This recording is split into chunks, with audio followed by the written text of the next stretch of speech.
Mialohany hanimbohantsika ny filazanana zavamisy ato anatin'ity vidéo ity ry tompoko vavy sy tompoko lahy jaina dia ankafaliana sy ampitiavana no ampahafantarako anareo rehetra ity toerana ity. Izy ity moa dia any Bevohitra any amin'ny faritra Atsimo andrefana any no misy azy, anisan'ny toerana mahafinaritra izy ity. Ny tena mampiavaka azy dia tora-pasika ao aminy, toerana tsy dia misy rano firy izy ity ary misy tanàna koa eo amin'ny vorom-pasika. Tompoko vavy sy tompoko lahy, mialohany hirisoantsika amin'ny resaka zay ataontsika moa dia abonné vetivety ny chaîne-ntsika ary asio j'aime ny vidéo, asadino ihany koa ny mametraka ny komantera. Ndeha aloha idirantsika vetivety izany fanaovana abonnement izany, mialohany hirisoantsika amin'ny resaka zay ataontsika. Dahoary tompoko lahy, dahoary tompoko vavy.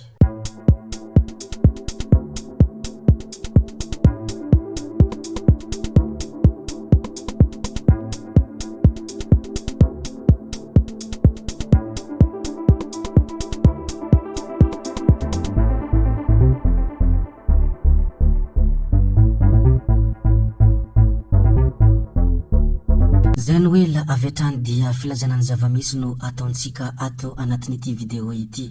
Izy ity moa dia resaka zazavavy 12 taona maty natelin'ny ranomasina.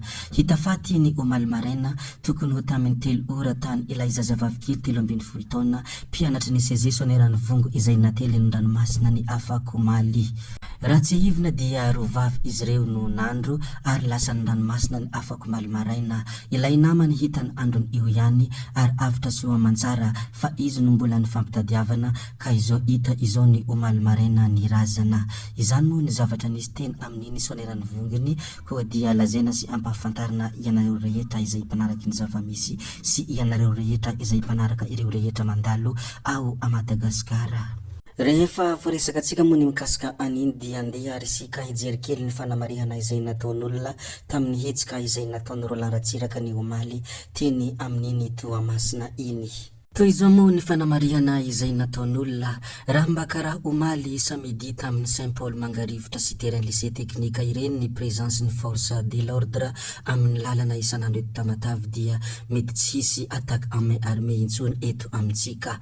Ary zaho mino marimarina kokoa fa hany fahalemana ny tany ary lavitry ny tebiteby sy ny raharaho ny mponina izay mipetraka eto Toamasina nefa indrisy tsy zany ny zavamisy eto amintsika hoy ireo olona izay nanao ny fanamarihana nandritra ny iny hetsika izay nataony Roland Ratsiraka ny omaly iny.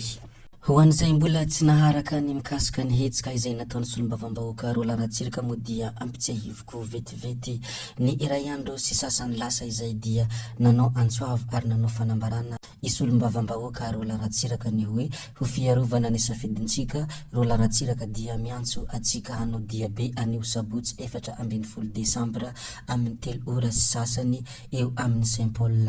Ampilaminana no hanaovantsika izany hoy ny fanambarana izay nataony. Nandritra ny io hetsika dia be izay nataony solombavambahoaka io moa dia nahitana mpitandro filaminana be dia be ary tsy misy toy izany raha ny hamaroany mpitandro ny filaminana.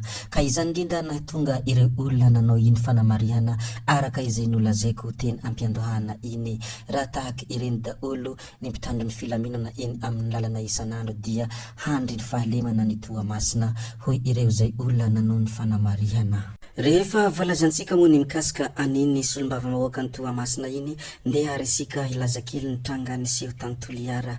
Izy ity moa dia resaka mpivarotra akanjo maki voasambotra. Voalazantsika moa ny mikasika an'izay.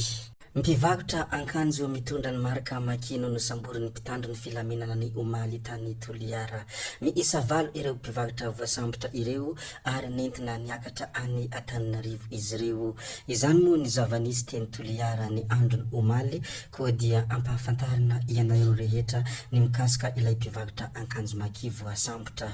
Ity manaraka ity indray dia resaka tany manintsy indrindra erantany, izany hoe mangatsika indrindra manerantany. Resy tanteraka Antsirabe ary resiny ity toerana ity ny Antsirabe satria izany Antsirabe izany anisan'ny toerana izay tena mangatsika nefa ity toerana izay lazaintsika ity dia anisan'ny toerana mangatsika indrindra eto ambonin'ny tany. Farany izay mangatsika indrindra eto ambonin'ny tany ny tanàna any Antarkitika ary efa mahatratra analana 450 degré Celsius ny hatsiaka amin'ny toerana iray mitovy be amin'ny Australia. Isan'ny mangatsika koa ny tanàna any Oymyakon any Siberia izay mahatratra analana 7.7 degré celsius ny hatsiaka any ary ahitana mponina 500. Izany hoe mponina 500 na 500 eo no eo no hita ao amin'ny io toerana io. Ireo toerana ireo dia anisan'ny nampitoraka Saly any Antsirabe fa tena resy tanteraka i Antsirabe raha hatsiaka no tenenina ary mbola tsy hita akory io mangatsika ao Antsirabe io raha ampitahena amin'ny reto toerana ireto. Rehefa voalazantsika ihany koa ny mikasika an'izay re tompoko vavy sy tompoko lahy ndeha ary sika hilaza an'ity manaraka ity indray. Ity manaraka izay ho resantsika ity moa dia resaka aéroport Nosy Be. Efa nisokatra ny aéroport Nosy Be, niverina tamin'ny laona ary efa nisokatra ny siranam-piaramanidina Nosy Be nanomboka ny omaly. Efa niala any Madagasikara raha teo ilay rivodoza Shido fa tany Mayotte no tena nandravarava ity farany raha tsy dia natanjaka loatra ny tao Madagasikara. Ho fitsinjovana sy fiarovana ny mpandeha ary mba hisorohana ny loza moa no antony nandraisana fepetra tamin'ny fanakatonana ny toerana nandritra ny fotoana voafetra raha araka ny tatitry ny ravinala aéroport.